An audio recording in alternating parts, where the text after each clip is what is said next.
तो भाई once again welcome the back और बैक दी वेलकम। आज हम चैप्टर खत्म करने वाले हैं, तुम्हारा one of the favourite chapter biomolecule, जो कि ऑर्गेनिक केमिस्ट्री का one of the best chapter है for board exam for class 12। चाहे जहाँ की भी बात हो, वहाँ के लिए बेस्ट चैप्टर है। ठीक है, तो यार बिना किसी टाइम वेस्ट के हम चैप्टर स्टार्ट करते हैं। बायोमोलिक्यूल की स्टार्टिंग कैसे होती है यार? बायोमोलिक्यूल एक वैसे मतलब तुम में से जो मेरी वीडियो 11th में या 12th में देख रहे हैं और वो जो बायो वाले हैं, वो इस चैप्टर को काफ़ी अच्छे से रिलेट कर पाएंगे, क्योंकि वो 11th में ये चीज़ पढ़ चुके हैं। बट मैथ वाले जो हमारे जैसे लौंडे हैं वो नहीं पढ़े होंगे, तो यार उनको थोड़ी सी प्रॉब्लम होगी। बट यार मैं तुम्हें एक चीज़ बता दूँ, मेरे एक्सप्लेनेशन से तुम्हें बेस्ट तरीके से क्लियर हो जाएगा। और साथ ही साथ अगर तुमको इसके नोट चाहिए तो तुम मेरे टेलीग्राम चैनल ज्वाइन कर सकते हो। ठीक है, वहाँ पे तुमको इसके सारे नोट्स मिल जाएंगे।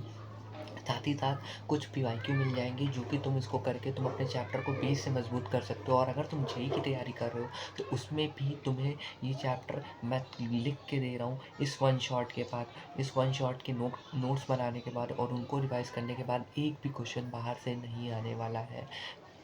बस यार यही इंट्रो था। और मैं तो यही बोलना चाहूँगा कि अगर तुम इस वीडियो में लास्ट तक टिके रहे तो तुम्हारा चैप्टर ये बहुत अच्छी तरीके से क्लियर हो जाएगा। साथ ही साथ अगर तुम इसके पीवाईक्यू भी लगा लेते हो तो तुम्हारा चैप्टर ऑल द बेस्ट बिल्कुल तगड़ी तरीके से तैयार हो चुका होगा तुम्हारे जेईई मीन्स अटेम्प्ट 1 के लिए। और इन द सेकेंड तुम्हारा जो ये चैप्टर है वो रेडी हो चुका होगा, साथ ही साथ तुम्हारे बोर्ड एग्जाम के लिए। ठीक है, तो चलो यार स्टार्ट करते हैं। बायोमोलिक्यूल्स का अगर हम टॉपिक्स कवर की बात करें तो टॉपिक्स में सबसे पहले अगर हम बात करें तो टॉपिक्स में सबसे पहला टॉपिक जो होगा वो होगा कार्बोहाइड्रेट्स, देन होगा अमीनो एसिड, तीसरा होगा प्रोटीन, चौथा होगा एंजाइम, पांचवा होगा विटामिन, छठा होगा तुम्हारा न्यूक्लिक एसिड, और सेवेंथ होगा तुम्हारा test of carbohydrates and proteins, test of carbohydrates and protein. अब हम उसके बाद बात कर लेते हैं क्या होता है हमारा कार्बोहाइड्रेट्स। कार्बोहाइड्रेट्स कुछ नहीं होता है, सी एक्स और H2O और वाई के फॉर्म में लिखे जा सकते हैं। अभी एक्स वाई क्या है? ये एक्स वाई कुछ भी नहीं है। जैसे अगर हम एक्स की वैल्यू 6 रख देते हैं तो और वाई की भी वैल्यू 6 रखते हैं तो हमारा क्या बन जाता है? ग्लूकोज बन जाता है, जिससे तुम लोग अच्छी तरीके से परिचित हो। अब ये चीज़ तुम एक चीज़ समझ लो, जैसे ये प्रेजेंट इन आर्ट्स, जैसे वो तुम जानते होगे कि ये कौन सा एसिड था, मैं नाम भूल गया यार। तुम मुझे कमेंट सेक्शन में खुद बताना कि आर्ट्स में कौन सा एसिड प्रेजेंट होता है। ठीक है, तो ये वी कैन बोरेट नहीं, ये बोरेट नहीं है। ठीक है, इसलिए ये कार्बोहाइड्रेट नहीं होता है। अब कार्बोहाइड्रेट की मेन डेफिनेशन बात कर लेते हैं। तो देखो, ये होता है पॉलीहाइड्रोक्सी कार्बोनिल ALK। इसमें क्या होता है, अब तुमको इसकी मेन डेफिनेशन समझा देता हूँ। Compound which produces polyhydroxy carbonyl on hydrolysis, जो हाइड्रोलिसिस करने के बाद पॉलीहाइड्रोक्सी बना लेते हैं, उन्हीं को हम लोग क्या बोलते हैं? क्या बोलते हैं भाई? कार्बोहाइड्रेट्स। ठीक है, अब उसके हम बात कर लेते हैं। इतना होने जाने के बाद हमें एक चीज़ समझ में आ जाती है कि कार्बोहाइड्रेट की ऊपर ऊपर की बातें हमारे पास क्लियर हो चुकी है। अब हम बात करते हैं कि हमारा क्लासिफिकेशन ऑफ कार्बोहाइड्रेट्स होता क्या है on the basis of the hydrolysis. अब हम इसके बाद बात कर लेते हैं कि हाइड्रोलिसिस के बेसिस पे हम इसको क्या समझ पा रहे हैं। अब हाइड्रोलिसिस के बाद पे हम समझ ले तो मोनो मोनो मोनोसेक्राइड्स की बात कर लेते हैं। ठीक है, फिर ऑलिसेक्राइड्स की बात कर लेते हैं, फिर उसके बाद होते हैं पॉलीसेक्राइड्स होते हैं। या पीछे की आवाज़ को थोड़ा सा इग्नोर करना प्लीज़ भाई। ठीक है, क्योंकि यहाँ पे ना आसपास में बाजार लगती है तो वो सुबह सुबह लोग आते हैं। सॉरी ब्रदर यार, मैं थोड़ा सा हो गया था। ठीक है, मैं कहाँ पे थे? तो हम लोग थे यार classification of carbohydrate. Classification of carbohydrates में सबसे पहले बात कर देते हैं on the basis of the hydrolysis. On the basis of the hydrolysis में कुछ भी नहीं है। On the basis of the hydrolysis इतना समझना है कि ये 3 बेसिस पे डिवाइड हो जाते हैं: मोनोसेक्राइड, ऑलीसेक्राइड, पॉलीसेक्राइड। मोनोसेक्राइड्स में क्या होता है? मोनोसेक्राइड ज़्यादातर शुगर होता है। ठीक है, मोनोसेक्राइड एक चीज़ याद रख लो, इसमें मोनोसेक्राइड और ऑलीसेक्राइड जो होता है पूछा जाता है वैसे। मोनोसेक्राइड ऑलीसेक्राइड जो होते हैं वो शुगर होता है, और पॉलीसेक्राइड क्या होता है? नॉन शुगर होता है। ठीक है, मोनोसेक्राइड, मोनो मतलब तुम समझ ही रहे हो, मोनो मतलब 1 सिंगल यूनिट होती है। ऑलीसेक्राइड 2 to 10 यूनिट होती है, और साथ ही साथ पॉलीसेक्राइड क्या होता है? More than 10। अब देखो 2 to 10 यहाँ से तुम याद कर लो कि भाई जो पॉलीसैकेराइड्स होते हैं वो 2 टू 10 यूनिट होते हैं। तो जा बाकी हमारे पास जो बचा है वो बचा है पॉलीसैकेराइड। तो पॉलीसैकेराइड ऑब्वियसली हमारे मोर देन 10, जितने भी 10 से ज़्यादा की होते हैं यूनिट्स, वो सारी मोनोसैकेराइड्स में सॉरी पॉलीसैकेराइड्स में आ चुकी होती है। ठीक है, इसमें अब इसका एग्जांपल ले लो। जैसे मोनोसैकेराइड्स में क्या होगा, सिंगल यूनिट में ग्लूकोज होता है। ठीक है, फिर उसके बाद ग्लूकोज, फ्रक्टोज एक्सेट्रा। ठीक है, इसमें क्या हुआ है, शुगर और लैक्टोज आता है। ठीक है, इसमें स्टार्च एंड सेलुलोज आता है। इतना क्लियर है।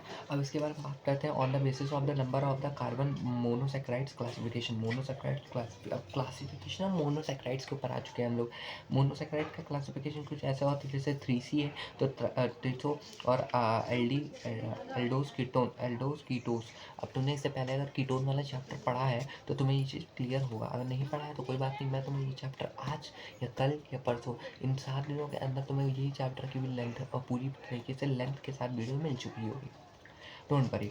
ठीक है, फिर एल डी, ये इसको ये कह देते हैं। ठीक है, 4 ट्रेसो, तो यही सेम हो जाता है, बस एल डी लगा देता है। पेंटोस और ये हेक्सोन लग जाता है। ट्रीसो, ट्रेसो, पेंटोस, हेक्सोन, हेक्सो, बस ये लगा देते हैं। बाकी ये चीज़ हमारा एल्डोस कीटोस सेम रहता है, बस उसके आगे लगा देते हैं, प्रीफिक्स में लगा देते हैं। क्लियर है, इतना खत्म हो चुका है। ठीक है, on the basis of the reduction sugar and non reduction sugar. अब देखो, रिड्यूसिंग शुगर और नॉन रिड्यूसिंग क्या करता है। रिड्यूसिंग शुगर, अब समझ लो एक चीज़ हल्का हल्का ऊपर से समझिए, डेफिनेशन ही पूछी जाती और मुझे ही तो कभी नहीं पूछना इस पर क्वेश्चन।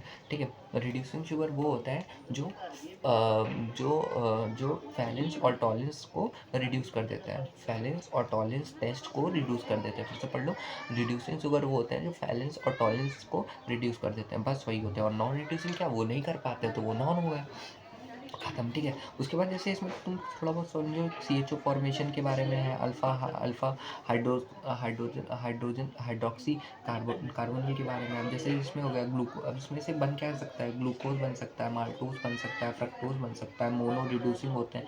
अब कुछ इसके बेसिक वो समझ लो कि भाई उसके क्या मतलब क्या बातें हैं अंदर की। तो देखो, मोनो हो गया तो रिड्यूसिंग हो जाता है, क्या बोलते हैं, डिसेक हो जाता है तो reducing x,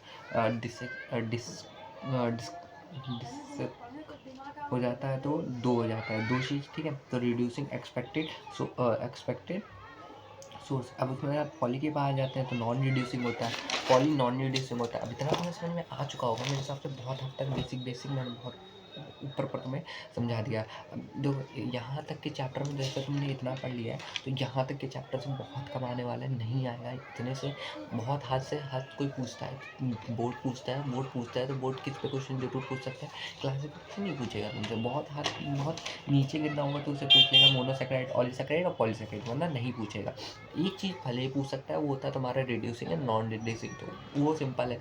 phalanx Tollens text को जो रिड्यूस कर देते हैं वो होते हैं। ठीक है, अब DLL कॉन्फ़िगरेशन पे आ जाते हैं और only in OH and NH2 में होता है, बस। ठीक है, अब राइट साइड में तुम देखोगे तो CHO OH CH2। अब यही ये तुम्हारा राइट साइड वाला था, D मतलब राइट साइड फैमिली, तो H तुम्हारा जो होगा वो राइट साइड होगा, और लेफ्ट साइड मतलब H तुम्हारा लेफ्ट साइड जाएगा, बस। तो यही होता है दी ग्लाइको हाइड्रेट। ठीक है, L सेंट्रोहाइड्रेट। ठीक है, अब तुम थोड़ा सा ये देख लो कि ये डी ग्लूकोज है, ग्लूकोज। तुम अभी मैं तुमको डी फैमिली, जब ये देखो तुम्हारा डी फैमिली आएगा तो हम तुम्हें ये बता देंगे कि इसमें क्या होता है। तो इसमें CHO HOO, बस देखो ये होता है। अब तुम्हें आगे पहले डी फैमिली पढ़ लेते हैं, फिर हम वापस लौट के यहाँ पे आ जाएंगे कि ये डी ग्लूकोज होता क्या है। तो अब उसके बाद डी फैमिली की बात कर लेते हैं। डी फैमिली में यार तुम ऐसे याद कर लो, अलोस, अल्ट्रोस, ग्लूकोज, मनोज और लास्ट होता है तुम्हारा ग्लक्टोज। ठीक है, एक बार से अलोस, अल्ट्रोस, ग्लूकोज, मनोज और लास्ट होता है तुम्हारा ग्लक्टोज। अलोस, अल्ट्रोस, ग्लूकोज, मनोज, ग्लक्टोज, ये तुम्हारा हो गया। अब ठीक है, इसको समझने के लिए तुमको ऐसे अलोस ऐसा, ये तुम्हारे OH हैं। ठीक है, ये जितने भी है तुम्हारे OH हैं, समझ में आ रहा है, ये सारे OH हैं। तो ये तुम्हारा क्या हो गया, सॉरी, ये तुम्हारा क्या हो गया, स्ट्रेट चेन है ना, तो ये तुम्हारे अलोस हो गए। फिर अल्ट्रोस पे आ जाता है तो ये जो तुम्हारे 3 फिंगर बाहर है ना, ये अलोस हो गए। ठीक है, अब उसके बाद हम ग्लूकोज की बात कर लेते हैं। तो ग्लूकोज में ये चेंज हो जाता है, ये ऐसा, होप सो तुम्हें अच्छे से दिख रहा हो, ठीक है। तो ये तुम्हारा क्या हो जाता है, ग्लूकोज, ये तुम्हारा क्या हो जाता है, ग्लूकोज। अब उसके बाद आते हैं मनोज के ऊपर। तो मनोज में क्या होता है, मनोज में ये दो ऊपर की क्लोज हो जाती है। अब तुमने एक किया था, धीरे धीरे तुमको एक एक करते जाना है। पहले ये क्लोज किया, फिर तुमने ये क्लोज किया, फिर तुमने यही वाला सॉरी सॉरी सॉरी सॉरी तुमने पहले में सारे ओपन रखे, दूसरे में ये क्लोज होता है, तीसरे में ये क्लोज हुआ, ठीक है। तीसरे में तुम्हारा ग्लूकोज में सिर्फ ये क्लोज हुआ, ठीक है। उसके बाद आता है तुम्हारा मनोज। तो मनोज में तुम्हारा ये दोनों ऊपर के क्लोज हो गए। मनोज में थोड़ा सा ओवरव्यू रखना कि ऊपर के दो क्लोज होते हैं। लास्ट तुम्हारा बहुत इजी है, ग्लक्टोज। ग्लक्टोज में यो सिंबल बनता है ऐसा, ये दोनों तुम्हारे अंदर रहते हैं, मतलब ओ एच, और ये दोनों हाइड्रोजन बाहर रहता है। एक सेकेंड, एच एच, हाँ सही है, ठीक है। ये तुम्हारा ऐसा रहता है। मैं थोड़ा सा कंफ्यूज हो गया था, मुझे लगा हाइड्रोजन को ही मैं ये रिप्रेजेंट कर रहा था, ठीक है। तो ये ऐसा रहता है, इजी, खत्म। डी फैमिली तुम्हारी बस इतनी ही थी, अगर इससे आता है। अब हाँ, डी ग्लूकोज। डी ग्लूकोज वही था जो अभी मैंने पढ़ाया तुमको, ये देखो।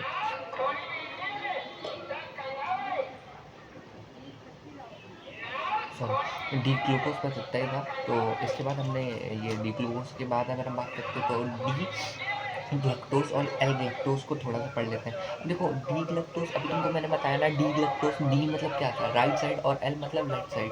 डी राइट साइड, एल मतलब लेफ्ट साइड। तो ठीक है, तुम उसमें ग्लूकोज समझ लो, ठीक है। तो सिंपली जो तुम्हारे राइट साइड वाला था जो अभी हमने बनाया, वो सिंपल वही रहता है, डी ग्लक्टोज। तो ये वही है, ये तुम्हारे बाहर है, ये दो अंदर, ये तुम्हारा हो गया, ठीक है। अब वही तुमको थोड़ा सा चेंज कर देना, ये तुम्हारा दो अंदर हो जाएगा, तुम्हारा ऐसा हो जाएगा, ठीक है, ऐसा, ठीक है। ये तुम्हारा डी ग्लक्टोज हो गया। इतना, ठीक है, इतना आसपास तुम्हें बनाना खुद से समझना पड़ेगा, इतना खुद से समझ लो भाई, क्या इतना तुम्हें खुद समझ में आ ही जाएगा तुम्हें।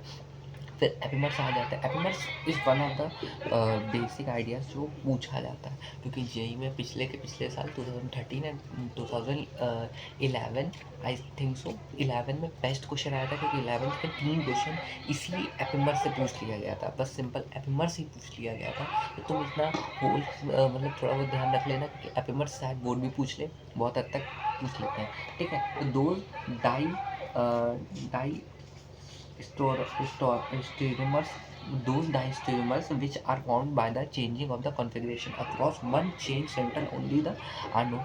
देखो ये चीज़ यहाँ पे नोट कर लो, which are formed by changing of configuration of one chain।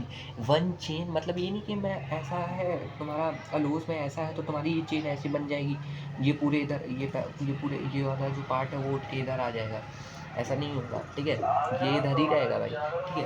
वो सिर्फ एक चेंज से जो बने हो, एक चेंज मतलब जैसे ग्लूकोज एंड मनोज। ग्लूकोज याद करो, ग्लूकोज कैसा होता था तुम्हारा, ग्लूकोज होता था तुम्हारा ये तुम्हारा, तो तुम्हारा ग्लूकोज होता था, ठीक है। और तुम उसमें देखो मनोज, अब मनोज क्या होता था तुम्हारा, मनोज जस्ट बाद वाला होता था।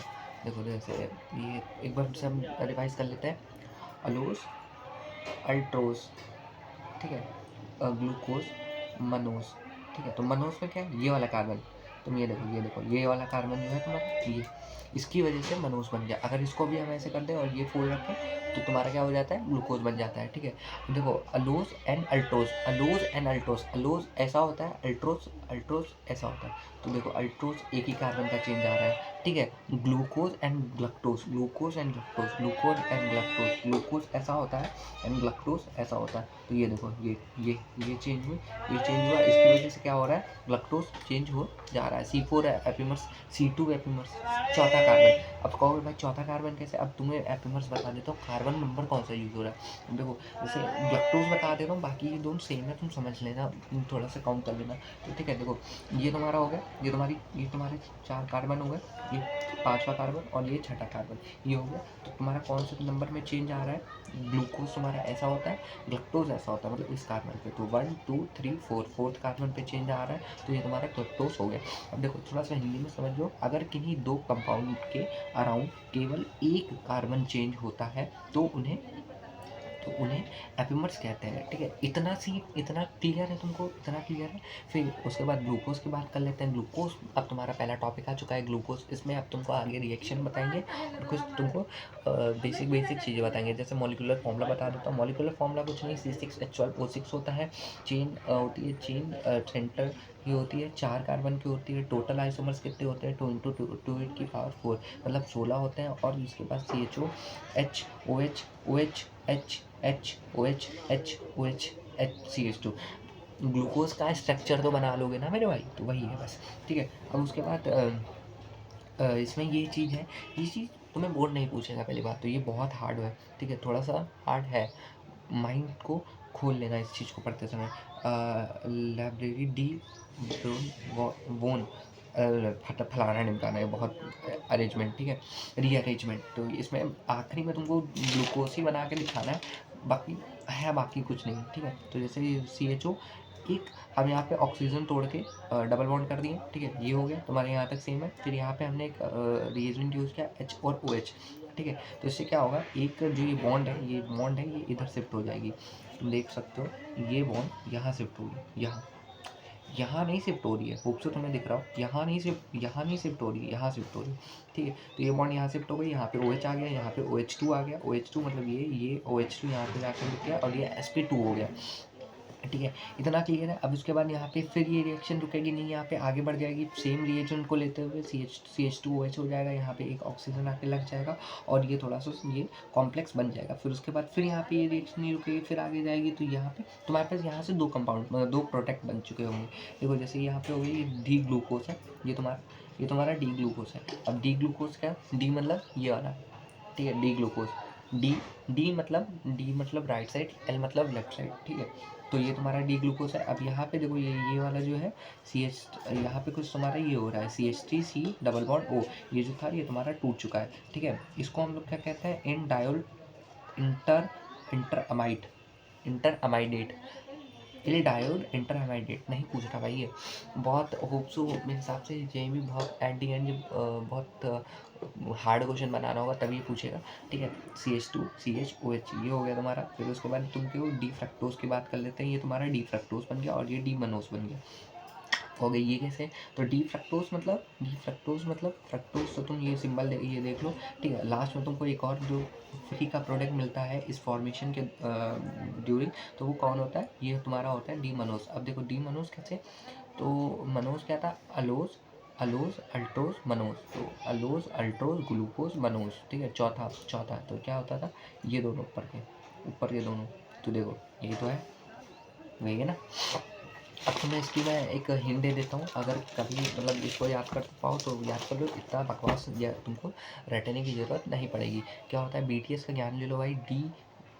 BTS का ज्ञान क्या है, आर्य बाबा को अगर तुम जानते हो फिजिक्स वाला के, तो वो होता नहीं है बाबा टी स्टॉल, तो ये वही है। तो वो होता है तुम्हारा, सबसे पहले ये समझो कि डी ग्लूकोज डी मनोज और D fructose, D glucose D Manoj D fructose. ये तुम्हारा ये शॉर्ट ये आ गया ड्यू टू द एनिडोल एनिडोल। ठीक है, अब आ जाते हैं, इतना हो गया तुमने फिजिकल प्रॉपर्टी, फिजिकल नहीं, तुमने बहुत हद तक मतलब वो ग्लूकोज का। अब मेन पे आ जाते हैं कि केमिकल प्रॉपर्टीज, तुमने फिजिकल तो बहुत हद तक पढ़ ली है जो भी था। अब यहाँ से केमिकल प्रॉपर्टीज़ पढ़ते हैं। तो केमिकल प्रॉपर्टीज़ में सबसे पहला आता है reaction with P red phosphorus and HI, linear chain configuration भी इसको हम लोग बोलते हैं। और ये सर्फा सर्वसाफी मतलब सब कुछ साफ कर देने वाला होता है। ठीक है, ये हेक्सेन बना लेता है, बस इतना रट लो, ये हेक्सेन बना लेता है। अब देखो जब यहाँ से ये चैप्टर मैं ख़त्म कर लूँगा तो मैं तुमको एक और चीज़ दिखाऊंगा एट दी एंड, जहाँ पे मैंने इसके शॉर्ट नोट्स बनाए। शॉर्ट नोट्स जैसे ये हैं, ये देखो शॉर्ट नोट्स तुम्हें समझ नहीं आएंगे जो ये वाला वीडियो तो ठीक है, जो नेक्स्ट वीडियो हम लेके आएंगे उसमें आप तुमको लिख के विधिवत दिखा रहे होंगे कि भाई इस चैप्टर में क्या क्या होगा। तो ये तुम्हारा थोड़ा सा शॉर्ट नोट्स का टाइप है। और वो इसका एक जो ये तो बस बिल्कुल लास्ट के चैप्टर की ये दो पन्नों का है। बाकी तो मैं एक जो मेन है वो 2 पन्नों का शायद बना हुआ है, तो वो भी मैं तुमको अगर चाहिए तो अपलोड कर दूँगा। अब उसके बाद हम कहाँ पे थे, ये तो ये देखो HI हीटिंग पे क्या करता है, ये तोड़ देता है और ये ऐसे ऐसे स्ट्रेट चेन बना देता है। जैसे ये 5 बनती है, याद कर लो, ऐसे ऐसे ऐसे ऐसे ऐसे ऐसे 5 बनती है। ये स्ट्रक्चर तुम याद करने में बैठोगे तो तुम थक जाओगे। वैसे ये रिवर्स है, अगर तुम उस पर लगा दोगे तो वो वापस से ग्लूकोज बन जाने वाला है। ये मत याद करो, ये कर लो, काफ़ी है। ठीक है, पहली रिएक्शन हो गई। दूसरी रिएक्शन होती है रिएक्शन विद NH2OH, जिसको हम लोग कन्फाइंड कार्बोक्सिलिक कहते हैं। इसमें क्या होता है, CHO जैसे तुम्हें हर रिएक्शन में क्या करना है, बस ये लिख लेना, प्रोडक्ट लिख लेना, NH2OH HCl और OH। जैसे ये है तुम्हारा, ये तुम्हारा ग्लूकोज बना लेते हैं, तो ग्लूकोज ये तुम्हारा हो गया, ठीक है, ये तुम्हारा ग्लूकोज हो गया। अब इसके बाद ग्लूकोज में CHNH OH CHNH OH ये रट लो भाई, ये तुम्हारा ऊपर का चेंज होता है, बाकी सारा कुछ और सेम रहता है। CHNH OH NH2OH में क्या होता है, CH यहाँ पे आके लग जाता है, CH तुम्हारा यहाँ पे आके लग जाता है, और डबल बॉन्ड के साथ नाइट्रोजन कभी भी जाता है, तुम्हें पता है नाइट्रोजन सिंगल तो जाएगा नहीं, नाइट्रोजन हमेशा डबल बॉन्ड में जाएगा। नाइट्रोजन कभी सिंगल बॉन्ड में जाएगा नहीं, नाइट्रोजन हमेशा डबल बॉन्ड में जाता है। तो नाइट्रोजन डबल बॉन्ड में जाएगा तो यहाँ पे क्या हो जाएगा, NH2 हो जाएगा, ठीक है। ये तुम्हारा क्लियर है, इतना खत्म, ठीक है। तुम्हारी ये रिएक्शन कंप्लीट हो गई। फिर यहाँ पे लास्ट में OH लग जाता है, OH जो तुम्हारा यहाँ से निकला था, यहाँ से OH निकला था, और यहाँ का एक H बच जाता, तो यहाँ पे एक H लग गया, और यहाँ पे डबल बॉन्ड, यहाँ पे OH लग गया, ठीक है।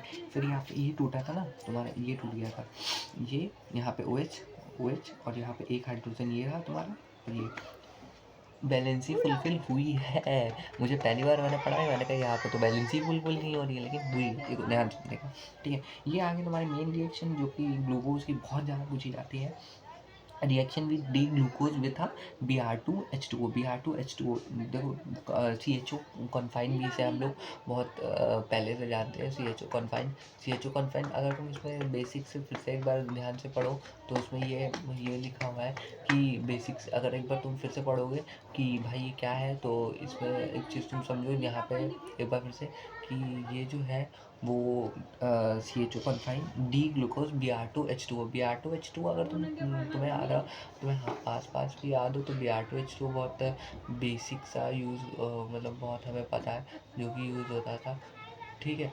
अब उसके बाद एक चीज़ तुम्हें समझ में आ रही होगी यहाँ तक इतना कॉन्टेक्स्ट से, कि फिर से हमें क्या बना लेना है, एक बार हमें ग्लूकोज बना लेना है, CHO CH2OH यहाँ पे ये होता था, ये तुम्हारा ग्लूकोज हो गया। ग्लूकोज में Br2 जब ऐड करोगे तो ग्लूकोनिक एसिड बनता है, ग्लूकोनिक एसिड बनता है, जो कि तुम्हें हिसाब से फिर लेना चाहिए। ग्लूकोनिक एसिड बनता है। अब देखो ग्लूकोनिक एसिड कैसे बनता है, ग्लूकोनिक एसिड में कुछ चेंज नहीं होता है भाई, कुछ भी चेंज नहीं होता है, सीधा तुम्हें बना लेना ऐसे करके, सीधा CH2OH COH सब सेम रहता है, बस ग्लूकोनिक एसिड बन जाता है ये, ठीक है। इतना समझ में आ गया, ठीक है।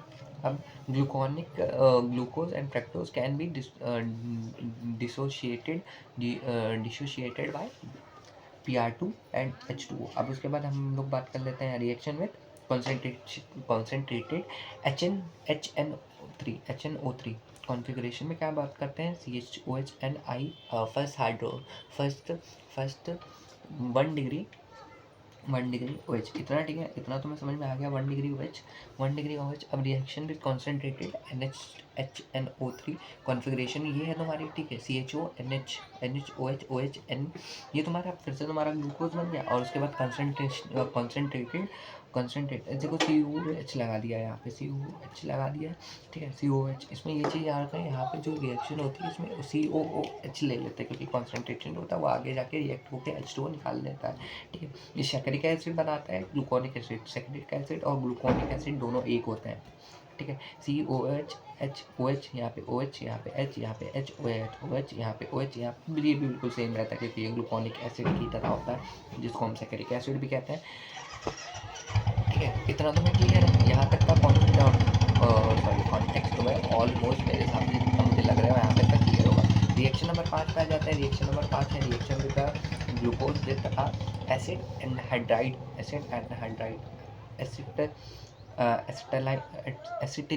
एसिटिलेशन रिएक्शन भी हम इसको पढ़ते हैं।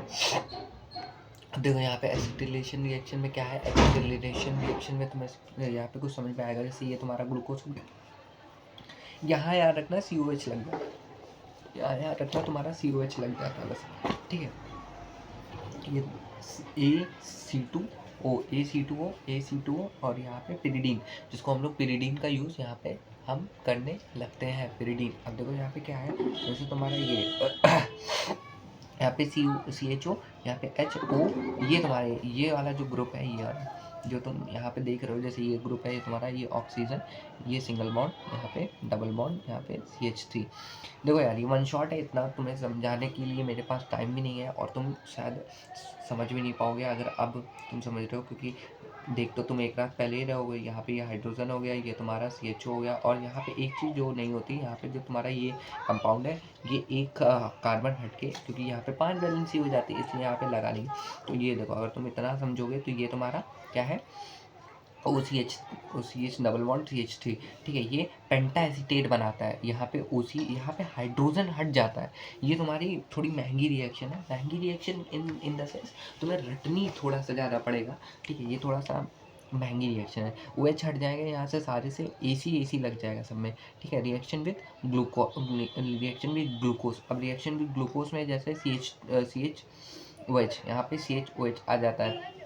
Reaction with glucose, reaction reduction of glucose, sorry, reduction of glucose. यार देखो, इतना टाइम हो चुका है, मेरा भी थोड़ा सा गला सूख रहा है, इसलिए मैं थोड़ा गलत बोल रहा हूँ, ठीक है। रिडक्शन ऑफ ग्लूकोज, यहाँ तो हमारा ये ग्लूकोज हो गया।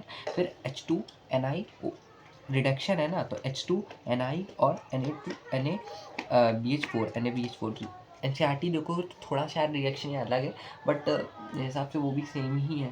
तुम एक बार इसको पढ़ने के बाद NCERT रीड कर लेना। CHOH, यहाँ पे तुम्हारे ये तुम्हारा हो गया ग्लूकोज, CH2 डी स्ट्रोबिटल बन जाता है। उसके बाद तुम आ चुके हो एक बहुत आगे, जिसको बोर्ड तो कभी पूछता नहीं है, लेकिन हाँ JEE पूछ सकता है। जैसे CH2OH यहाँ पे आ जाता है, CH2OH ये तुम्हारी रिएक्शन हो गई, यहाँ पे एक तुम्हारा डबल बॉन्ड ऑक्सीजन लग जाता है, ठीक है। ये उसके बाद H2NI से अगर तुम इसको रिएक्ट कर देते हो तो CH2OH यहाँ पे तुम्हारा सेम यहाँ पे हो जाता है, जो तुम्हारा ग्लूकोज है, प्लस यहाँ पे एक और चीज़ आ जाती है। इसको हम क्या बोल रहे थे भाई, ये बोल रहे थे ना, ये तुम ध्यान से देखो, ये बाहर है, ये दो अंदर हो गया। इसको हम क्या बोलते थे, इसको हम बोलते थे मनोज, ठीक है चचा, इसको हम मनोज बोलते थे ना। तो ये मनोज आ गया हमारे पास, तो यहाँ पे एक हमारे पास क्या आ गया भैया, ये हमारे पास ग्लूकोज आ गया और ये मनोज आ गया। अब तुम जरा एक बार फिर से पेज पलट लो। डी ग्लूकोज क्या देता है, D Manoj and D fructose, ये तुम्हारे रिएक्शन पड़ी थी ना। अब तुम देखो, यहाँ पे डी ग्लूकोज भी है तुम्हारे पास, डी मनोज भी है, और ये तुम्हारा क्या है, फ्रक्टोज है।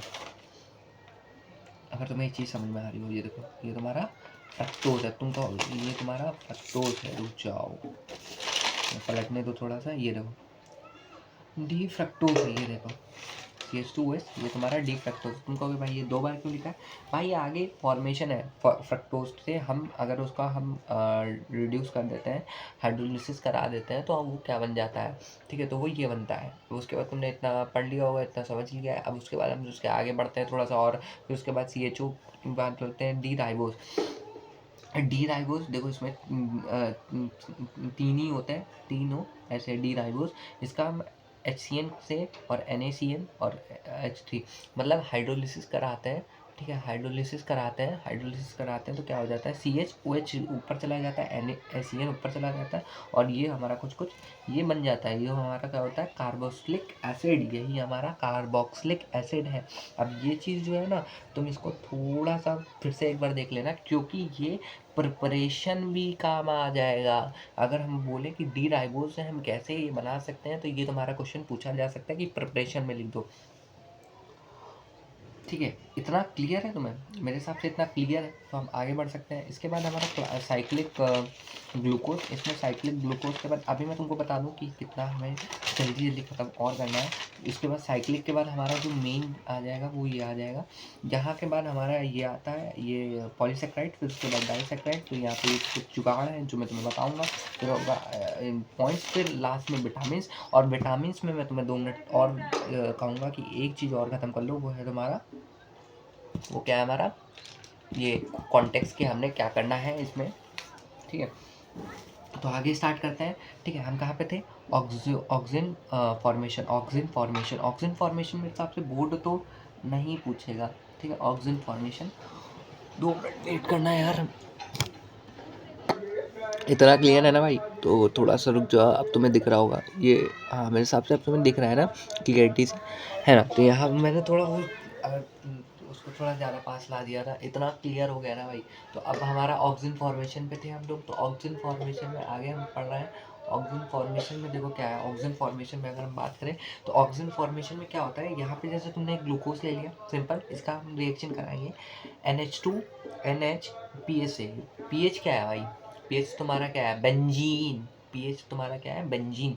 हाँ भाई जान वापस आ चुकी है, तो थोड़ा सा पानी पी के आ गए, ठीक है। CH NH यहाँ पे तुम देखो ये जो रिएक्शन थी NH तुम्हारा ऊपर आ गया, ठीक है। ये तुम्हारी रिएक्शन यहाँ पे आके जुड़ गई, nitrogen always attach with double bond, ये तुम्हारा सेम आ गया, ठीक है। यहाँ पे नीचे जो तुम्हारा है वो CH2OH है, ठीक है।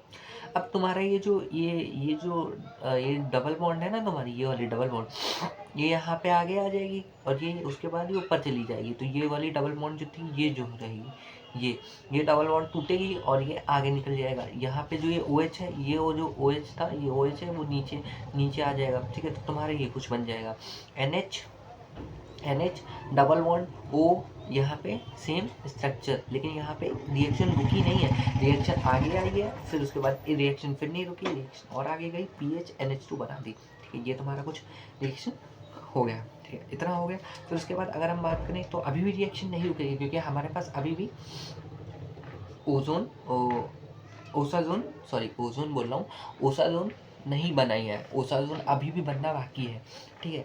ओसाजोन अब यहाँ पे रिएक्शन इतनी कंप्लीट हो चुकी है, तो ये तुम्हारा सेम आया, फिर इसकी रिएक्शन हम आगे बढ़ा लेंगे 2PH NH से, 2PH NH से। देखो यहाँ पे 2PH, यहाँ पे थोड़ा सा चेंज है, 2PH ले लेंगे इसमें 2NH से, तो यहाँ पे क्या आ जाएगा NHN, यहाँ पे डबल बॉन्ड से जुड़ा हुआ है N, single bond NHPH, N double bond NHPH, ये तुम्हारा हो गया OH CH2OH, ये तुम्हारा क्या बन गया, ओसा जोन। ओसा जोन तुम देखो यहाँ से ये डायरेक्ट भी याद कर सकते हो, यहाँ से ये डायरेक्ट इतना नहीं पूछता है, क्योंकि बोर्ड पूछेगा नहीं, और जो जेई है वो कभी रिएक्शन नहीं पूछता, वो डायरेक्ट प्रोडक्ट फॉर्मेशन दिखाता है। अगर तुम्हारे अंदर इतना दम है, तुम्हारे अंदर इतना गट्स है कि भाई तुम रट सकते हो डायरेक्ट, तो मैं तो कहूँगा रट डालो, यहाँ से ये डायरेक्ट तुम रट सकते हो तो रट डालो, ठीक है। अब इसमें अब कुछ BTS पॉइंट दे देते हैं, जैसे C2 carbon loss it's characteristics, मतलब यहाँ पे कार्बन जो था वो कितना था, मतलब चारों तरीके से था, लेकिन वो अपनी वो छोड़ देता है, ठीक है। All C2 epimers give some same osazone, C2 epimers जितने होते हैं ना वो सारे ओसाजोन दे देते हैं। D glucose, D Manoj, D fructose have the same osazone, यही ओसाजोन बन सकता है, D glucose, D Manoj, D fructose और हैव द सेम ओसाजोन, ठीक है। in the formation of the osazone, D-glucose and D-glucose 3 moles of D-glucose के 3 moles of PH NH2 consume होते हैं, ठीक है। इतना समझ में आ गया तुमको, मेरे हिसाब से क्लियर होगा, ठीक है। उसके बाद हम बात करते हैं साइक्लिक स्ट्रक्चर। भाई देखो साइक्लिक स्ट्रक्चर ना, अब यहाँ से देखो ये जो चैप्टर है ना, इसका चैप्टर का ग्राफ थोड़ा सा अजीब है, क्योंकि सारे चैप्टर क्या होते हैं, जैसे सारे चैप्टर में क्या रहता है, सारे चैप्टर में लीनियर ऐसे चलता है, फिर एक बीच से एक टॉपिक आता है जो थोड़ा हाइप देता है, फिर एकदम से एक टॉपिक आता है जो लास्ट के 2-4 टॉपिक होते हैं वो हाइप देते हैं, लेकिन इसमें थोड़ा सा उल्टा है, इसमें ग्राफ ऐसा जाएगा तुमको, आखिरी में जब तुम पहुँचोगे ना तो वो ग्राफ गिरता हुआ तुम्हें दिखाई देगा, क्योंकि आखिरी में क्या होगा, तुम्हारे विटामिन होंगे, और क्या होगा आखिरी में तुम्हारा, आखिरी में तुम्हारे क्या क्या होंगे, जैसे क्या बोलते हैं यार, प्रोटीन्स होंगे, ठीक है, और ये स्ट्रक्चर ऑफ प्रोटीन होगा, तो ये सब बहुत इजी है, तुम्हें बहुत इजीली समझ में आ जाएगा, ठीक है। अब देखो जैसे इसमें कुछ रिएक्शन आ चुकी हैं, ठीक है। Cyclic structure of glucose, cyclic structure में सबसे पहले क्या होता है, सेफ्रिक टेस्ट, और उसके बाद दूसरा में पढ़ना है NH2HSO3 टेस्ट, फिर उसमें जो तीसरा आता है glucopenta acetate does not react with NH2OH, ये तुम्हारा पॉइंट है। above 3 observation suggest that the glucose exist in a other form and also exist in a 3 form, तो ग्लूकोज ये फॉर्म में तो एग्जिस्ट कर रहा था, लेकिन ग्लूकोज हमें 3 फॉर्म और दिखी जो एग्जिस्ट कर रही थी, तो देखो क्या थी, जैसे ये क्या होगा, ये पायरिन हो गया, पायरिन नॉन एरोमेटिक है, ये तुम्हें पता है नॉन एरोमेटिक है। फिर ये क्या हो गया तुम्हारा फेरिन हो गया, ये एरोमेटिक है। ठीक है, अब इसमें तुम एक चीज़ समझो कि जैसे तुमने ये ग्लूकोज लिख दिया, ठीक है, ये ग्लूकोज आ गया, तो इससे भी तुम्हारा ये ग्लूकोज बन जा रहा है, एरोमेटिक हो चाहे नॉन एरोमेटिक हो। ठीक है, अब देखो यहाँ पे CH2, यहाँ पे COH, ठीक है, COH और प्रोजेक्शन,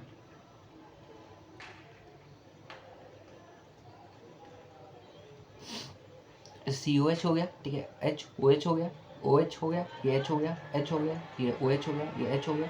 तुम्हारा ऑलमोस्ट क्या तुम्हारा कॉन्टेक्स्ट बस ये तुम्हारी ये ऑलमोस्ट क्या है, ग्लूकोज है। अब देखो यहाँ पे OH जो है वो यहाँ से टूटेगा और ये ऊपर जाके लगेगा, तो जैसे ये टूटेगा और ये जाके ऊपर लगेगा, तो ये देखो ये जो CH2OH है ये खिसकेगा यहाँ से और ये CH2OH ऊपर चला जाएगा, और यहाँ पे क्या हो जाएगा, एक ऑक्सीजन जो डबल बॉन्ड से जुड़ा हुआ है वो ऑक्सीजन यहाँ पे आ जाएगा, ये लोन पेयर में कन्वर्ट हो जाएगा। तो अब देखो यहाँ पे दो प्रोडक्ट बनेंगे। दो प्रोडक्ट कैसे बनेंगे, पहला प्रोडक्ट हमारा क्या बन पाएगा, HOH, ये तुम्हारा ये ग्लूकोज का रिंग खुल चुकी है, रिंग खुल चुकी है, रिंग खुली नहीं है मतलब ओपन स्ट्रक्चर बन चुका है, तो ये तुम्हारा हो जाएगा यहाँ पे H। अब देखो तुम एक चीज़ याद रखना कि ये ऐसा कुछ बनता है OH, यहाँ पे OH आ गया, तो यहाँ पे क्या होगा, ये HOH ऊपर हो जाएगा, ये तुम ध्यान से देखो ये OH ऊपर हो जाएगा। ठीक है, अब उसके बाद जैसे ये HOH है तो यहाँ पे H हो जाएगा, OH हो जाएगा, OH हो जाएगा, यहाँ पे H हो जाएगा। ये तुम्हारा क्लियर है इतना, OH CH2 OH opposite side alpha same side beta, opposite side alpha same side beta, ये रट लो भाई, क्योंकि अपोजिट साइड हमेशा याद रखो अल्फा, अपोजिट से पूछेगा तो तुम्हें अल्फा से नाम देना है और सेम साइड पूछेगा तो तुम्हें बीटा से नाम देना है। तो जैसे इसमें पूछा था ये क्या होगा, अल्फा डी ग्लाइको फिर पायरोस, ठीक है, तो ये इसका नाम है aromatic aromatic carbon. Aromatic carbon क्या होता है, it can gives a Tollens test, जो टॉलेंस टेस्ट देते हैं उन्हें हम लोग एरो में एनो उन्हें हम क्या बोलते हैं, हम लोग उन्हें हम बोलते हैं उन्हें हम क्या बोलते हैं, उन्हें हम बोलते हैं उन्हें हम बोलते हैं क्या बोलते हैं यार, उन्हें हम बोलते हैं एरोमेरिक कार्बन। तो उसमें हम आज तुम्हें एक और वीडियोस पे अपलोड होगी जो ये होगी तुम्हारी टॉलेंस टेस्ट के ऊपर। ये देखो ये इसमें मुझे भी और शायद तुम लोगों को भी, काफ़ी लोगों को ये प्रॉब्लम हो, तो मैं इसका एक ब्रीफ ओवरव्यू और साथ ही साथ तुमको एक डीप एक्सप्लेनेशन के साथ बता दूंगा। तो इतना हो गया तुम्हारा, इतना समझ में आ चुका है। अब इसका दूसरा स्ट्रक्चर जो हम ये अल्फा वाला बना था, अब हम दो स्ट्रक्चर बनेंगे ना, अपोजिट साइड वाला और सेम साइड वाला। अब हम बीटा की बात कर लेते हैं। यहाँ पे HOH, जो यहाँ पे HOH, यहाँ पे CH2OH, यहाँ पे CH2H, यहाँ पे OH upon H, H upon OH, H upon OH, यहाँ पे OH अपॉन H, यहाँ पे ऑक्सीजन आ गया, अल्फा डी ग्लूकोज।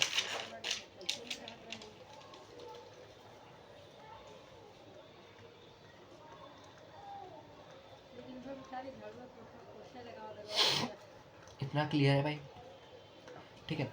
अब इसके बाद तो मैं और आगे हमें थोड़ा सा और ब्रीफ, अब स्टेबिलिटी की बात कर लेते हैं। तो alpha is more stable then sorry beta is more stable then alpha,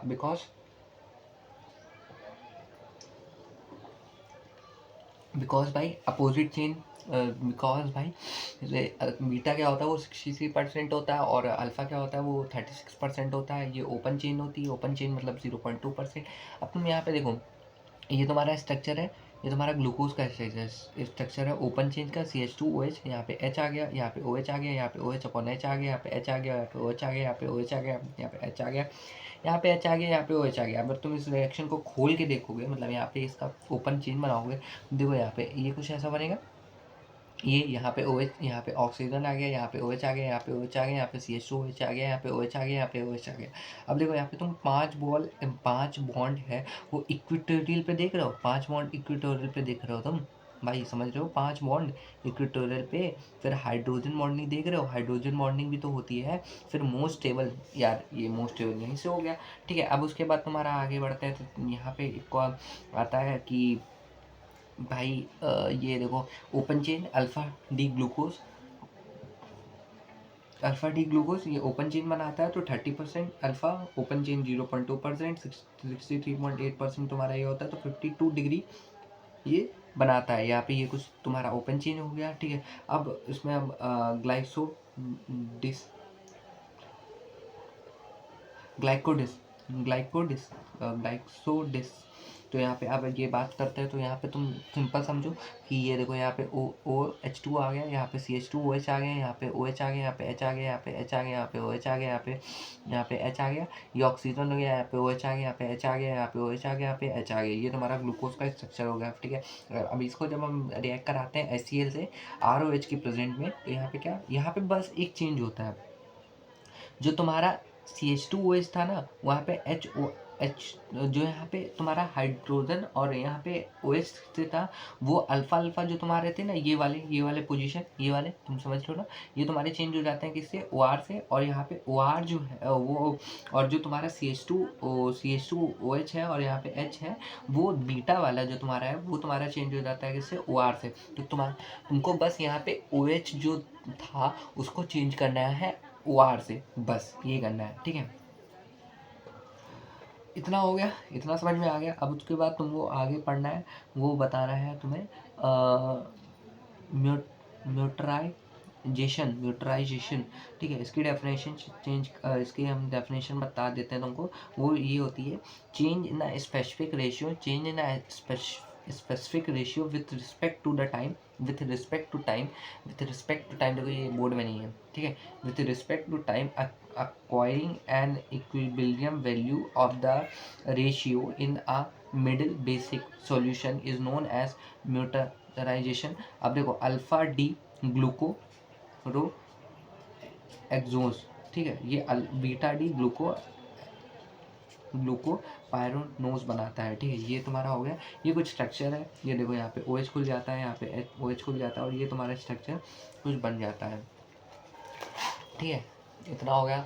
अब इसके बाद हम आगे बात करते हैं, वो है तुम्हारा फ्रक्टोज। फ्रक्टोज में क्या आता है, फ्रक्टोज में तुम्हारा ये CH2OH, यहाँ पे OH आ जाता है, यहाँ पे CH2OH, यहाँ पे CH2, यहाँ पे OH, ये कुछ स्ट्रक्चर है जो तुम्हारा किसका है, ये तुम्हारा फ्रक्टोज का है। फ्रक्टोज का तुम जैसे ग्लूकोज का बनता है वैसे सेम स्ट्रक्चर तुम फ्रक्टोज का भी ओपन चेन बना सकते हो। फिर draw the alpha and beta anomers of the green sugar.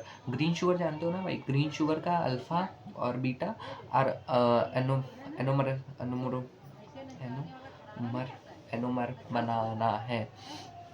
Anomer बनाना है, ठीक है।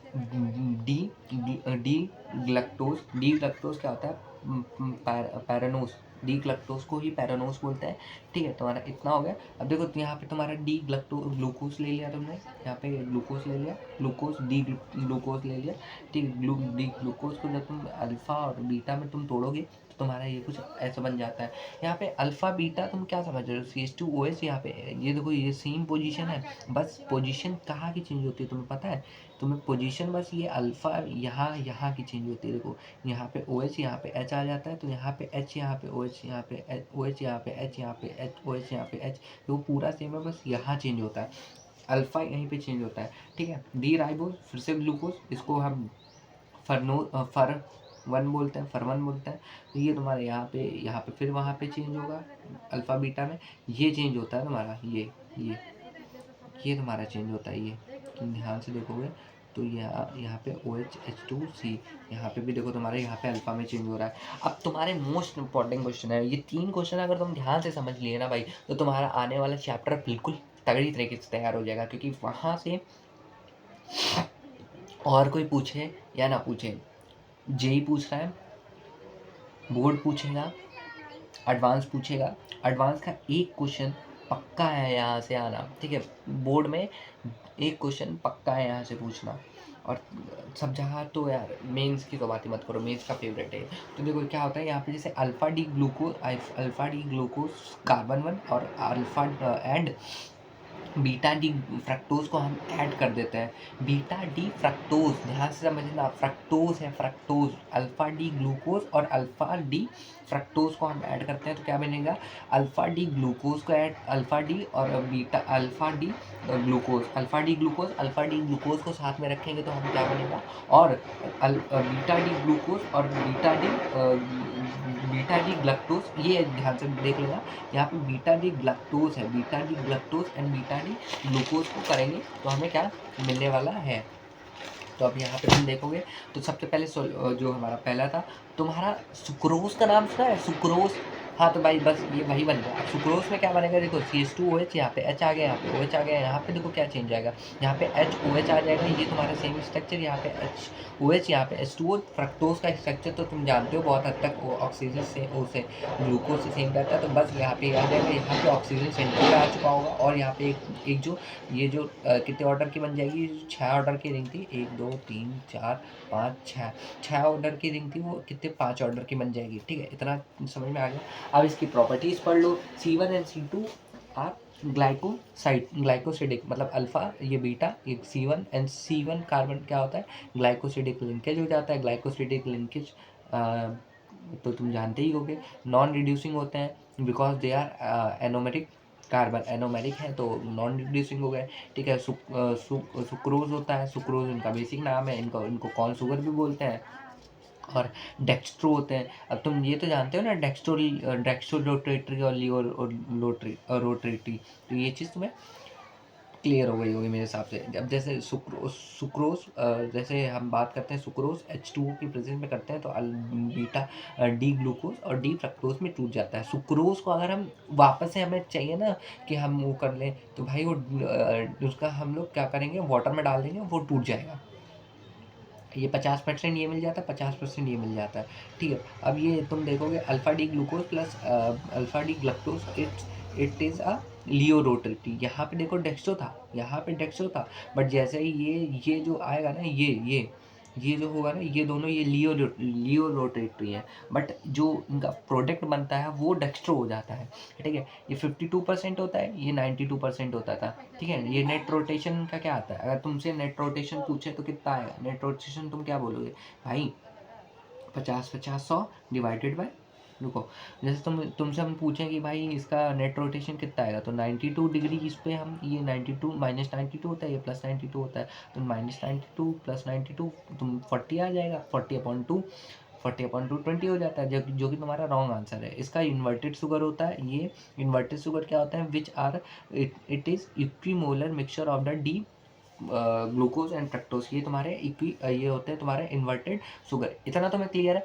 अब देखो ये भाई, मैं तुम्हें एक चीज़ बता दूं, ये जो 3 क्वेश्चन है उनमें से एक क्वेश्चन तुम्हारा कंफर्म है, तो इसको थोड़ा ध्यान से समझ लेगा।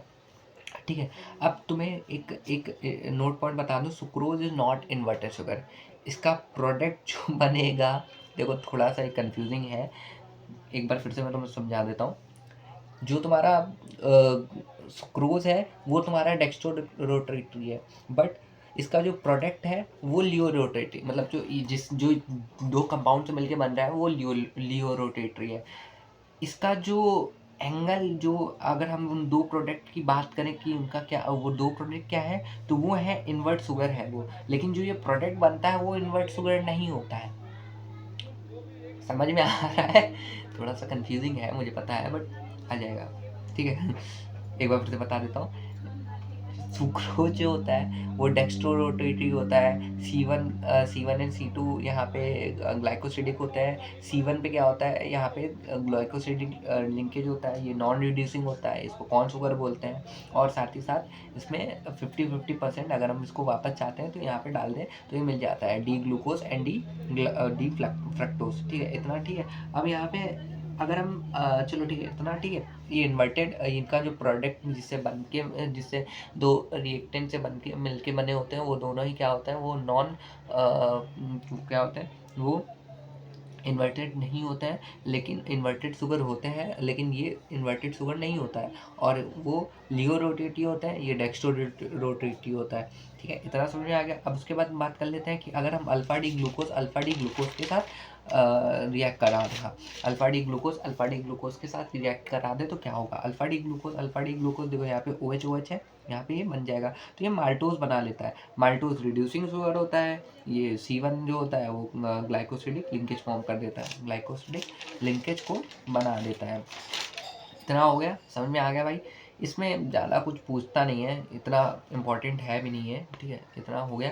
ठीक है, उसके बाद हम बात करें कि अल्फ़ा डी ग्लक्टोज और नहीं बीटा डी ग्लूकोज और बीटा डी ग्लक्टोज को ऐड करेंगे तो क्या होगा, बीटा डी ग्लक्टोज और बीटा डी ग्लूकोज को ऐड करेंगे तो क्या होगा। तो देखो ग्लक्टोज, फिर एक बार हम तुमको याद करा देते हैं अगर तुम भूल गए हो तो, अलोज, अल्ट्रोज, ग्लूकोज, मन अलोज, अल्ट्रोज, ग्लूकोज, मनोज और क्या आता है, ग्लक्टोज आता है।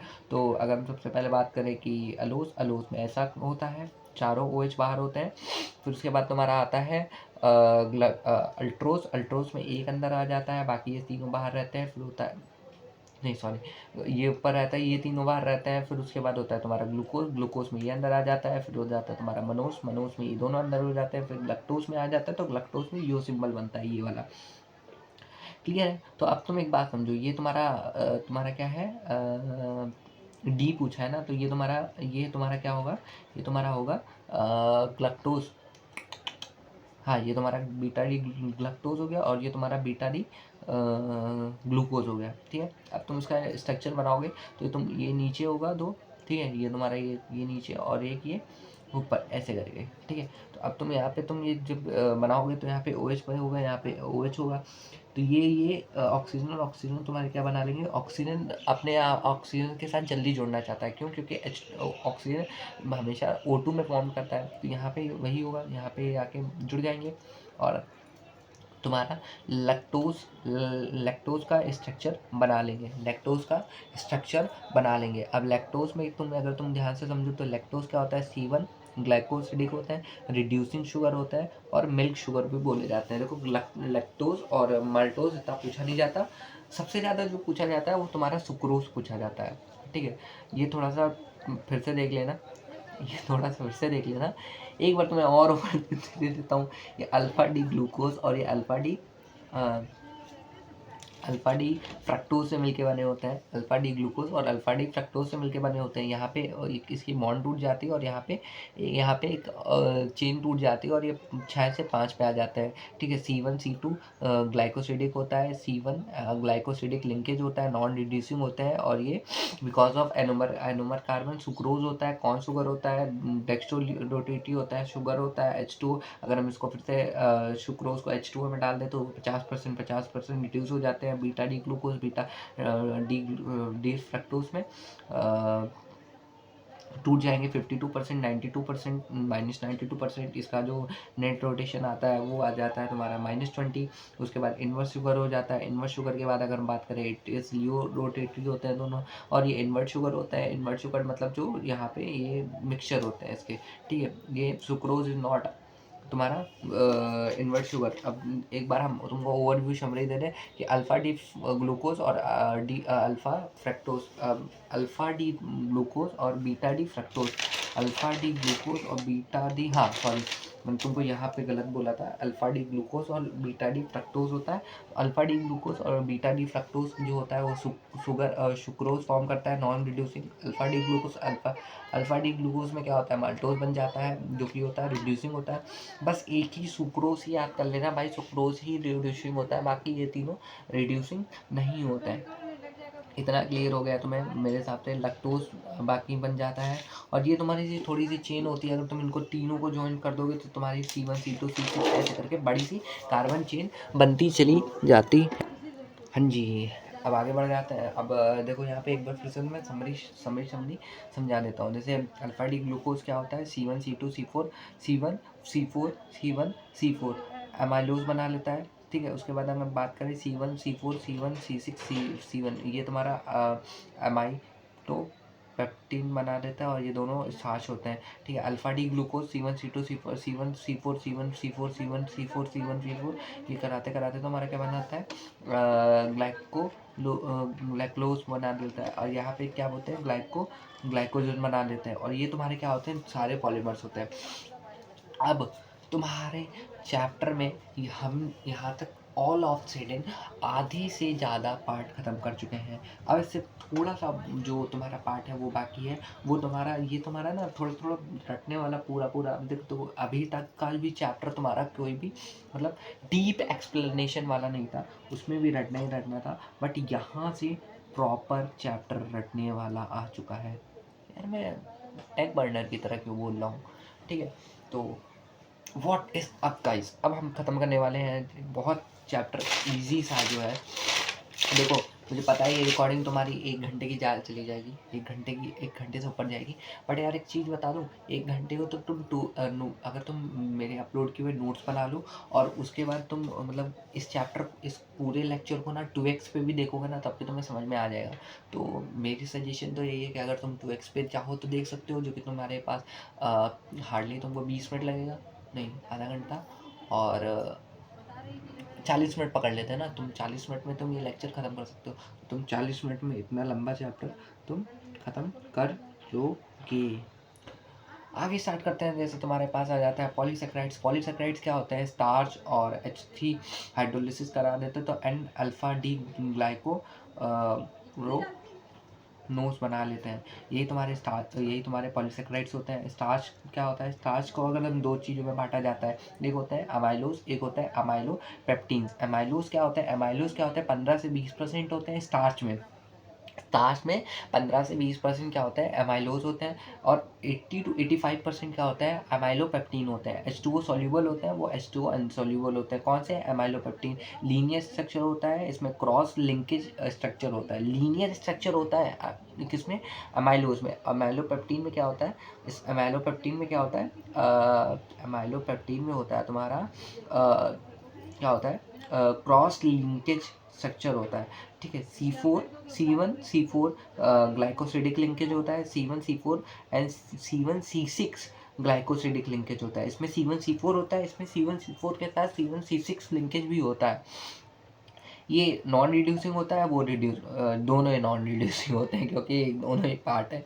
ठीक है, तो उसके बाद डाई न्यूक्लियोटाइड पे आ जाते हैं। डाई न्यूक्लियोटाइड वैसे बोर्ड में मुझे नहीं पता है कि नहीं है, मेरे हिसाब से बहुत छोटा सा पार्ट है, RNA DNA के बारे में बस जी में पूछा जाता है ये। ठीक है, CH OH, यहाँ पे CH, यहाँ पे तुम्हारा ये अभी जो मैंने बताया था, 1 मिनट भाई, ये हमने कहीं पीछे भी लिखा था, फॉर्मेशन ऑफ, हाँ ये रहा, डी राइबोस। ये तुम्हारा डी राइबोस है।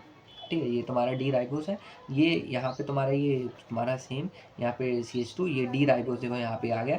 यहाँ पे RNA यही हो जाता है तुम्हारा, ये RNA आ गया। ठीक है, यहाँ पे तुम डी राइबोस का स्ट्रक्चर खोलोगे तो 5 के ऑर्डर की रिंग बनेगी। यहाँ पे तुम C1 कार्बन को बेस ऐड कर दोगे तो sugar D ribose, beta D ribose बन जाएगा, जो कि यहाँ पे तुम्हारा ये आ जाएगा, ये न्यूक्लियोसाइड बन जाएगा। ये न्यूक्लियोसाइड बन जाएगा, उसके बाद फिर तुम उसकी रिएक्शन रोकना नहीं, रिएक्शन आगे होगी। C5 कार्बन नंबर 5वां, 1 2 3 4 5, ये कार्बन पे जो होगा तुम्हारा, फिर यहाँ पे होगा, देखो तुमने यहाँ पे किया भी, तो ये तुम्हारा कोई स्ट्रक्चर बनेगा जो तुम्हारा न्यूक्लियोटाइड बना देगा। अब उसके बारे में बात करते हैं, ये आगे ये पॉलीमर होता है, तो ये इसका काम नहीं है। ठीक है, यहाँ पे कोई रिएक्शन नहीं होगी, रिएक्शन ही नहीं होगी। ठीक है, C3POH, यहाँ पे जो अगर रिएक्शन कराओगे तो ये कुछ होगा।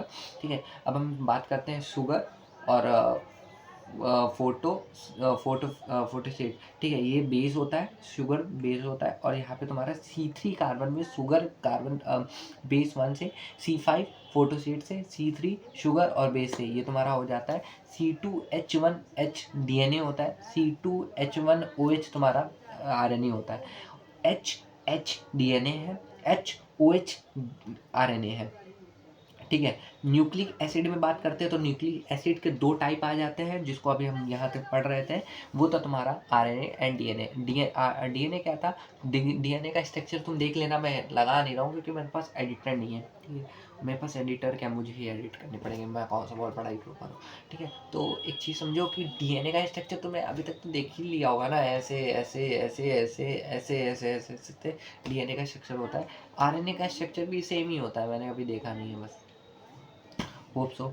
ठीक है, डी ऑक्सी राइबो होता है, ये राइबोस होता है, दोनों में बीटा होता है। ठीक है, एन कंटेनिंग बेस होता है, C1 और AgCI, और इसमें क्या होता है, एन कंटेनिंग बेस AgCU होता है, इसमें AgCI होता है, इसमें AgCU होता है। अब ये क्या है मैं तुम्हें आगे बताऊंगा। बेस pyridine होता है, प्राइमीन होता है। यहाँ पे तुम ये स्ट्रक्चर देख लो, ये यहाँ पे Ag और Ag मतलब ए क्या है,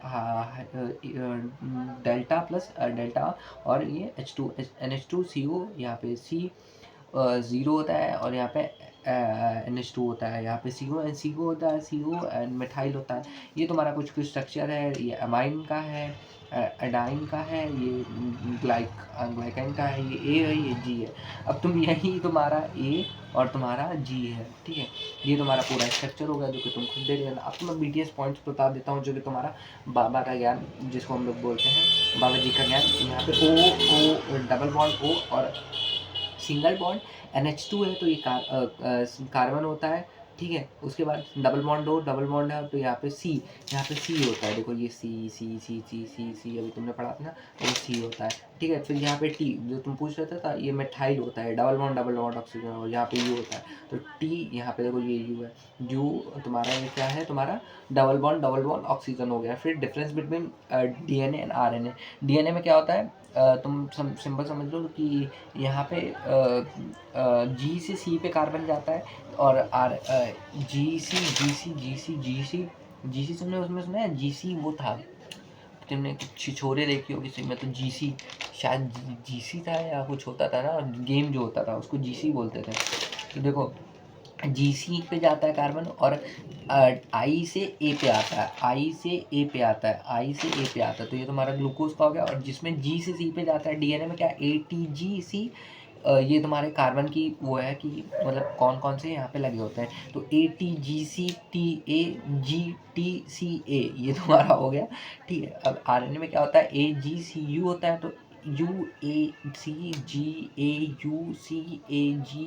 ये तुम्हारा कुछ ऐसा स्ट्रक्चर हो गया, क्लियर है। फिर अमीनो एसिड पे बात कर लेते हैं। तो compound is with the carboxylic acid as well as amine functional group are present are known as compound. एक बार फिर से एक बार बोल लेता हूँ, compound in which the carboxylic acid as well as amine functional group are present. Compound in which the carboxylic acid as well as amine groups are present, functional groups are present, is known as amino acid. Amino acid का breakdown कुछ ऐसा होता है, starch, पेप्टिन, फिर electrode, फिर protein, फिर vitamin, फिर enzyme, ठीक है। ये तुम्हारा हो गया, विटामिन एंजाइम एक ही में आ जाता है, ठीक है। H2N हो जाता है, HOOC हो जाता है, ये तुम्हारा R हो जाता है, R is the value of the next. Glycine हो जाता है, इसकी प्रॉपर्टीज प्लान रहते हैं। Glycine solution is melting point बहुत ज़्यादा होता है, H2O सॉल्यूबल होता है, एम्फोटेरिक होता है, नेचर होता है। अब उसके बाद अमीनो एसिड की बात करते हैं। एसेंशियल और नॉन एसेंशियल होते हैं। एसेंशियल वो होते हैं जो हमें बाहर से लेने पड़ते हैं, ठीक है, बाहर से लेने पड़ते हैं। और अब यहाँ पे नॉन एसेंशियल क्या हो जाते हैं, नॉन एसेंशियल जो हमें बाहर से नहीं लेने पड़ते हैं, जो हमारी बॉडी खुद से बना लेती है। ये तुम्हारा हो गया, ठीक है। अब उसके बाद आगे जुगाड़ पढ़ लेता हूँ। जी मतलब यहाँ पे क्या होता है, ग्लाइसिन हो जाता है, ए एलीन हो जाता है, वी वेलिन हो जाता है। अब तुम स्ट्रक्चर देख लो, H CH3 L एलीन हो जाता है, यहाँ पे CH2 L एलीन, ये देखो एलीन, L एलीन के ऊपर वेलिन, देखो यहाँ पे CH3, यहाँ पे दो आगे जाके कार्बन, दो और आगे जाके निकल जाता है। आइसोलीन में देखो ये स्ट्रक्चर है, तुम डायरेक्ट समझ लेना, थोड़ा सा रट लेना, ठीक है। पैरेडिलीन CH3PH, यानी कि CH3 तुम्हारा ये बेंजीन रिंग हो गया, थोड़ा समझना, ये तुम्हारी बेंजीन रिंग हो गई, सॉरी ऐसे ऐसे ऐसे ऐसे ऐसे ऐसे, ये बेंजीन रिंग हो गई, ये तुम्हारा हो गया CH3, तो ये तुम्हारी हो गई, तुम्हारी पेरिलीन होगी। मेथानीन हो गई, CH2 CH3 CH3, ये तुम्हारी होगी मेथिलीन। फिर ट्राइपोपेंटेन, यहाँ पे एरोमेटिक हो गया, ये तुम्हारी लाइसिन हो गया, CH2 NH2 हो गया, एर्गनीन हो गया, ग्रिडीन हो गया, NH2C double bond O NH2, यहाँ पे हिस्टिडीन हो गया, लाइसिन, एग्रीन, हिस्टिडीन, थायोडीन। ये अब तुमको इसको याद कैसे करना है, गाँव आली गई, एक मिनट यार, मैं भी, गाँव वाली गई एग्ज़ाम देने लाई, PMT, अच्छा, गाँव वाली गई एग्ज़ाम देने लाई, PMT और arts history, theory, arts, arts arts, history, theory और लाइफ और लाई आर्ट्स, हिस्ट्री और थ्योरी की किताबें, ये ऐसे याद कर सकते हो। अब बीटीएस के पॉइंट समझ लो। ऑल अमीनो एसिड्स, ये बोर्ड्स भी पूछ सकता है, जे भी पूछता है और जे एडवांस भी पूछता है, डायरेक्ट क्वेश्चन। ठीक है, इससे तुम पढ़ लोगे, रट लोगे तो तुम्हें डायरेक्ट बहुत काम आ जाएगा। All amino acids are chain expected. Glycine are double bond, and all amino acids are essential extracted. All amino acids are essential, but G and A are not, मतलब नहीं होता है essential, ये हमारी बॉडी खुद बना लेती है। ठीक है, all amino acid are 1 degree NH2 accepted, क्या 2 degree NH2। ठीक है, प्रोलीन, यहाँ पे प्रोलीन, ये तुम्हारा प्रोसलीन, ये तुम्हारा लिखा नहीं है। LAR मतलब लाई, यहाँ पे लेसिन, एग्लिन और हिस्टाडीन क्या होता है, are the basic amino acid. यहाँ पे एम्फोटेरिक CH2CH, ये तुम्हारा glycine are the acidic amino acid. All amino acid excepted glycine are the optically active. ये तुम थोड़ा सा देख लेना, इस पर क्वेश्चन आया था पिछली बार। ये तुम्हारा फंक्शनल ग्रुप जो है वो बहुत इंपॉर्टेंट है, ये पूछा जाता है। सिनिडीन होता है, ये तुम्हारा CH2OH होता है, 1 डिग्री होता है। थाइलीन होता है, ये तुम्हारा CH2OH, यहाँ पे 2 डिग्री होता है। थाइसोइन होता है, फिनॉल प्लस पैरा होता है ये। ठीक है, क्रिस्टलिन एसिड थायोल होता है, ये डाइमर होता है। ठीक है, मोस्ट इंपॉर्टेंट क्वेश्चन बात कर लेते हैं। जेई एडवांस का बहुत फेवरेट क्वेश्चन है और जेई मेंस का भी बहुत फेवरेट है। जैसे ये देखो, यहाँ पे सिन, ग्लाइसिन, एस्पिरिन, लाइसिन, ये तुम्हारा हो गया। यहाँ पे CH3COOL 3 मोल दे दिए, इसके पेरिडीन हो गया, ग्लाइसिन डिबेट हो गया। यहाँ पे NH2 CH2, यहाँ पे ये आके जुड़ जाएगा और यहाँ पे COH बन जाएगा, NH2 CH2 NH2 CH2, यहाँ पे पेप्टाइड लिंकेज हो जाता है। अब देखो, 2 लिंकेज तुमने पढ़ी ना अभी तक। यहाँ पे एक लिंकेज और थी तुम्हारी, कौन सी थी,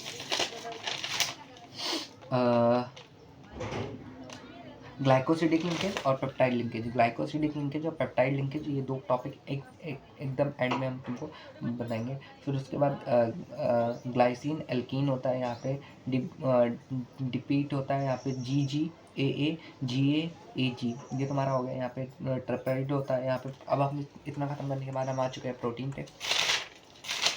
खत्म हो जाएगी, प्रोटीन की बात कर लेते हैं। प्रोटीन क्या होता है, इसकी डेफिनेशन देखोगे तो the compound which is form by the polymers and the amino acid. अब इसकी डिपीट हो जाते हैं तो ये क्या होते हैं, व्हेन 2 और मोर सिमिलर और a different alpha amino acid combined by the removal of the water, then formation of the amide linkage. अब देखो, यहाँ पे तुम उसके पेप्टाइड लिंकेज, अमाइड लिंकेज और कौन सी थी, नाम भूल जा रहा हूँ बार बार, और कौन सी थी, ग्लाइकोसिडिक लिंकेज। ये 3 लिंकेज तुमको यहाँ पे थोड़ा सा देखना पड़ेगा, बहुत इंपॉर्टेंट है। एक बार नाम लिख लो एक बार इसके। मैं कहूँगा कि पहला होता है तुम्हारा ग्लाइकोसिडिक लिंकेज, और दूसरा तुम्हारा क्या था, अमाइड लिंकेज, इसकी डेफिनेशन तो मैंने बता दी। और चौथा था तुम्हारा ये पेप्टाइड लिंकेज। पेप्टाइड लिंकेज वैसे पूछे गया है 1-2 बार बोर्ड में, पेप्टाइड लिंकेज, तो पेप्टाइड लिंकेज आ गया। ठीक है, एक बार फिर से हम अमाइड लिंकेज पढ़ लेते हैं। व्हेन 2 और मोर सिमिलर ऑर्डर different alpha amino acid combined by the removal of the water molecule, then amide linkage is form take place, and amide linkage is known as peptide linkage और peptide bond. ठीक है, अब यहाँ पे देखो, एक यहाँ पे एग्जांपल बता देता हूँ। जैसे ग्लाइसिन और एनीन सीरीज होता है, number of the possible debate क्या होता है, यहाँ पे 3 और 3, यहाँ पे 3 नंबर ऑफ द पॉसिबल ट्रिपीट क्या होता है, 27 हो सकता है। और यहाँ पे 10 है तो कितने हो सकते हैं, 10 की पावर 8 हो सकता है। ठीक है, अब iso isometric points on the basis of the pH value we can write the amino acid in a 3 different group। ये तुम्हारे 3 डिफरेंट ग्रुप है, ये खुद से पढ़ लेना, इतना पूछा नहीं जाता है, ठीक है।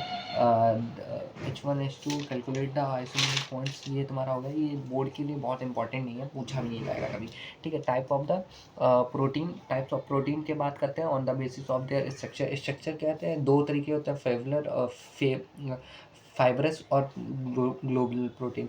फाइब्रस में क्या रहता है, लीनियर होता है, और ग्लोबुलर में ब्रांच होती है। फाइब्रस में क्या होता है, वाटर सॉल्युबल होता है, ये वाटर इन सॉरी फाइब्रस क्या होता है, वाटर सॉल्युबल होता है, और ग्लोबुलर क्या होता है, इनसॉल्युबल होता है। ये क्या होता है, क्राइटिन और मिसबिली होते हैं।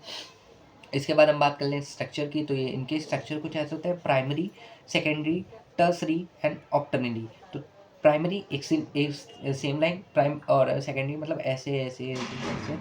ग्लाइसिन थोड़ा सा 2 चेन आ जाती है, ट्राइसिन में थोड़ा सा और ज़्यादा 2 चेन आ जाती है, ठीक है। तो यहाँ पे क्या होता है, H bonding, S S, van der Waals और इलेक्ट्रो स्टिक हो जाते हैं। ये तुम्हारा आगे आ गया, इसको हम लोग कहते हैं ऑक्टेनरी, ठीक है। उसके बाद हम बात कर लेते हैं denaturation of protein. Denaturation of protein तो बहुत पूछा जाता है यार, तुम्हें एक बार देख भी लेना चाहिए। तो डीनेचुरेशन ऑफ प्रोटीन तो कुछ ऐसा होता है, every protein present in a negative form, every हर प्रोटीन जो है नेगेटिव फॉर्म में प्रेजेंट होता है। Every protein has its own biological function. हर एक प्रोटीन का खुद का एक बायोलॉजिकल फंक्शन होता है, उसके बाद एवरी फिजिकल और a chemical change like in pH और temperature, denaturation of the structure of the protein of the H bonding distribution change its for functional its, मतलब हर एक जो पीएच चेंज और टेम्परेचर चेंज की वजह से जो स्ट्रक्चर में चेंज आता है, उसकी वजह से प्रोटीन का स्ट्रक्चर अलग अलग हो जाता है। Secondary and tertiary structure break up to primary structure, but primary structure remains same during the denaturation of the protein। Secondary और टर्सरी स्ट्रक्चर जो होता है वो break down up to primary structure में चला जाता है, लेकिन प्राइमरी स्ट्रक्चर में रहता है। अब इसको एक चीज़ समझो कि जो 3 बॉन्ड की होती है वो टूट के सेकेंड बॉन्ड में आ सकती है, और सेकेंड बॉन्ड वाली फर्स्ट बॉन्ड में आ सकती है, तो तीसरी से पहली भी आ सकती है, बट पहली थोड़ी ना टूट जाएगी, तो पहली वही चीज़ लिखी हुई है। फिर the configuration of the egg white on the, ये देखो ये पूछा जाता है, on the boiling is common example, the common example of the curdling of a milk which is caused by due to the formation of the lactic acid जो बन जाता है, जिसको दही में क्या होता है, लैक्टिक एसिड हो जाता है, और यही होता है प्रेजेंट इन मिल्क। अब देखो विटामिन्स की बात कर लेते हैं। विटामिन्स जो होते हैं, विटामिन्स क्या होते हैं, विटामिन्स उसके बाद तुम्हारा एक ही टॉपिक बचेगा जो हमने बहुत पूरा तो बता ही दिया है। विटामिन्स में बस एक चीज़ के बाद बचेगा, हम विटामिन्स पे आ चुके हैं, विटामिन्स। और यहाँ पे विटामिन्स की कमी से क्या होता है, तो जैसे विटामिन ए की कमी से क्या होता है, विटामिन ए की कमी से वो भूल गया यार, ये याद नहीं है मेरे को, 2 ही 4 ही है। जैसे विटामिन सी की कमी से स्कर्वी होता है, विटामिन के की कमी से ब्लड क्लॉटिंग होता है, और के याद कर लो, विटामिन ब्लड क्लॉटिंग इंक्रीज हो जाती है, बस ये पूछा जाता है, और कोई ए बी सब नहीं। ए से शायद बेरी बेरी होता है ना, बी से बेरी बेरी होता है, ए से क्या होता था, चलो ठीक है, तुम कमेंट करके बता देना मेरे को। certain organic compound are required in a small amount in our diet, but there is a deficiency cause specific decrease, this compound are called vitamin। हमें बहुत सारी विटामिन की ज़रूरत होती है जो हमको अपनी बॉडी में रिटेन करनी होती है, लेकिन उनकी कमी की वजह से जो होता है वो जो उनकी कमी हो जाती है हमारी उसमें, तो वो जो हम लेते हैं वो स्पेसिफिक डिक्रीज हो जाता है, वो यही कंपाउंड क्या होता है, हमारी विटामिन होते हैं। Most of the vitamin can not be synthesize in our body. बहुत से जो प्रोटीन है वो हमारे विटामिन है वो हमारी बॉडी में सिंथेसाइज नहीं होते हैं। कुछ ऑफ द प्रोटीन हमें क्या लेना पड़ता है, प्लांट से लेना पड़ता है।